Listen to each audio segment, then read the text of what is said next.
What's up, Wine Mixer? Welcome to the Le Mans briefing. Put this together so you guys kind of know what's going on when we watch races and when you fill out your sheets. Um, Excited for this event. We got two more after this. We got the LPGA event and All-Star Weekend. So this is going to be your last chance to make up a lot of ground, I think, because a lot of us know a good amount about baseball, and I think none of us know anything whatsoever about the LPGA. So I think it's going to be those are going to be pretty close.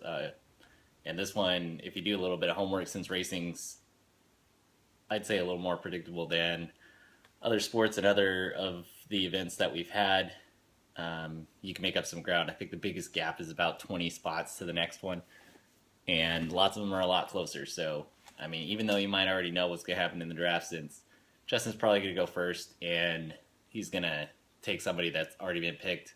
I don't know how he's going to pull that off, but if anybody can, he can. I mean, look at the team he freaking won the Dirt for, with. That guy can pull off miracles, apparently. So yeah, drafting somebody at pick number one that's already been selected is well within his capabilities.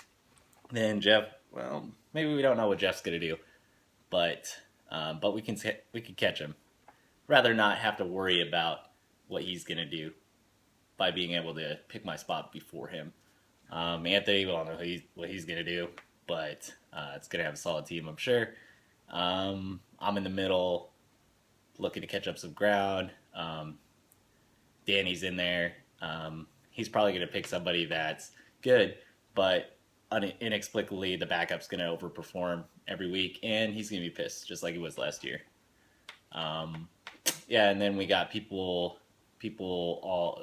group of people towards the bottom of the gauntlet standings right now that are looking to make up some ground. So this is a good chance to do it. Looking forward to it. So let me just get to it. What I'm going to do is show you the different classes, that sort of thing. Tell you a little bit about the betting sheet. I'm not going to give too much information about who's expected to win, that sort of thing, who I'd recommend. Just do your homework, guys. I'm not going to do your homework for you, and it's my advantage anyway, picking this event. So if you don't like it, then maybe do better in pick'ems next year, because I'm getting tired of winning that. I mean, come on, guys, give me a challenge. Anyway, there are links, well, not links, but web addresses on the betting sheet that you guys can go to, that I use, follow up on news, that sort of thing.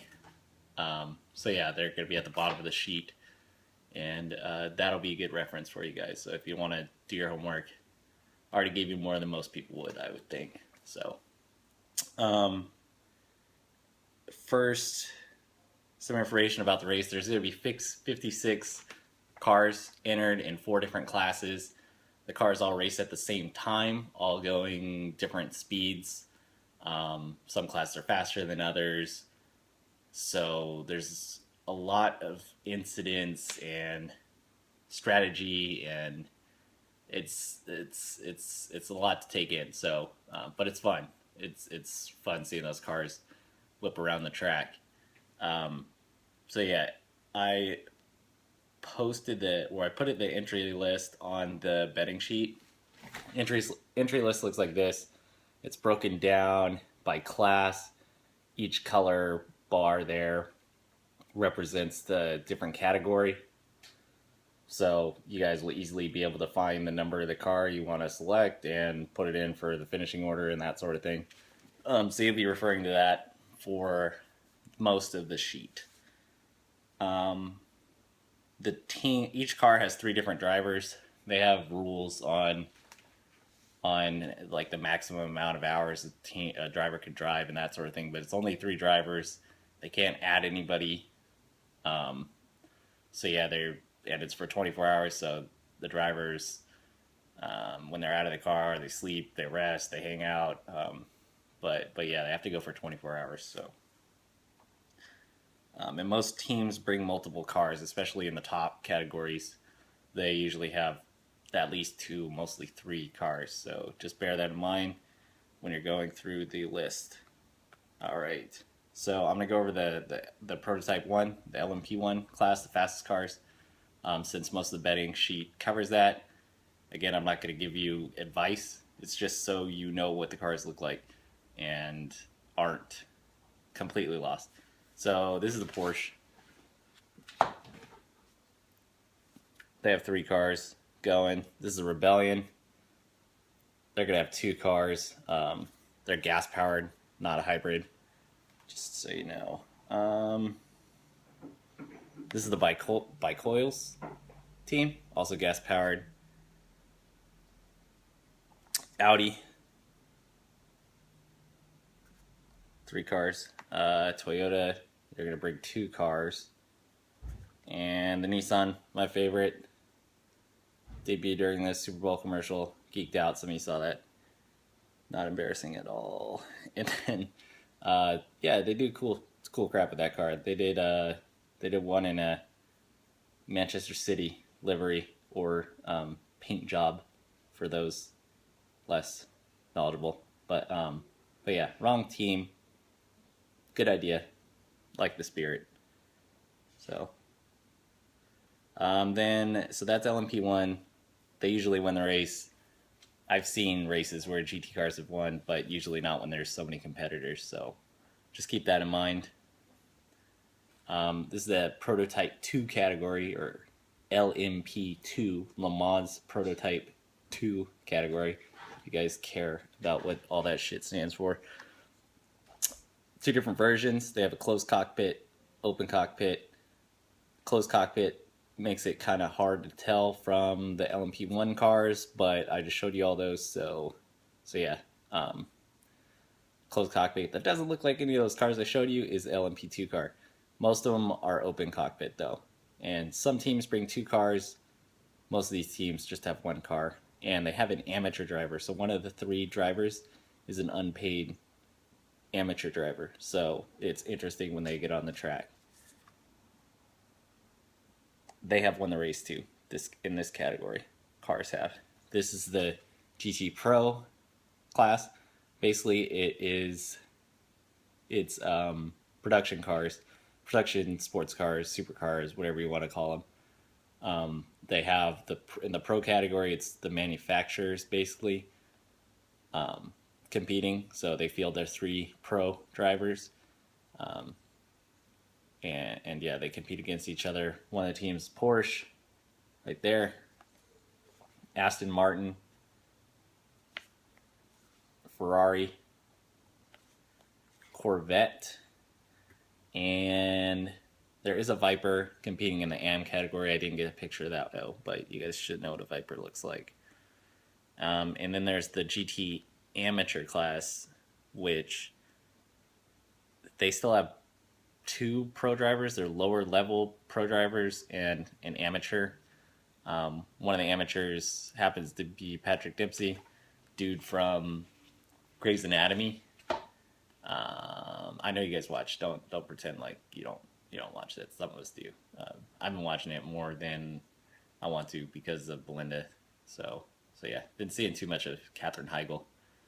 Like I don't think she's seeing me though, because her eyes just like, they're like looking at opposite directions. But whatever. Yeah, not a fan of hers.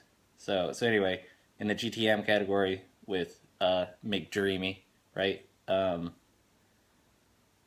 They're the Porsches, the Astons, the Ferraris, the Viper, and a Vet. There's a Vet in that category too. They look different than the factory cars.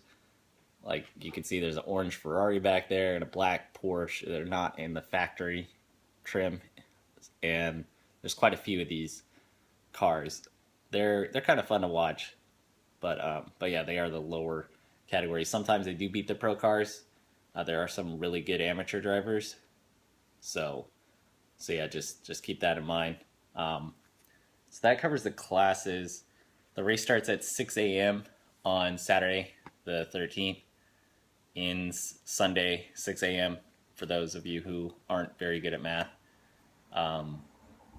gonna have this get together, or the plan is to get together on the Saturday night at 7 when the sun comes up in France, because that's when the track warms up. Drivers are tired, and usually crazy stuff happens. I'm gonna watch the whole race, so I'm gonna be keeping track. But I'm gonna need your sheets before the race, before qualifying, which is Friday, I believe. But we'll figure that out.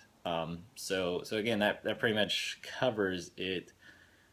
I'm gonna put the sheet up live next weekend after the practice, or I don't know.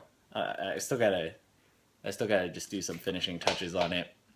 Again, those links are on there to help you guys if you want some extra homework, or if you want to get some extra points and a leg up above everybody. And yeah, that's pretty much it. Good luck, guys. A lot of fun. Let's keep it going. This league's event, the Gauntlet's awesome. It's better than looking at dicks like we did last year. Still trying to come to grasps with some of the things that I saw. It's not at all affecting me in my everyday life. But yeah, this is much better. Maybe we'll do it. We'll keep it going. Hope you guys have fun. Remember what's at stake. Think about your strategy for draft day, best day of the year. And good luck, Wine Mixer.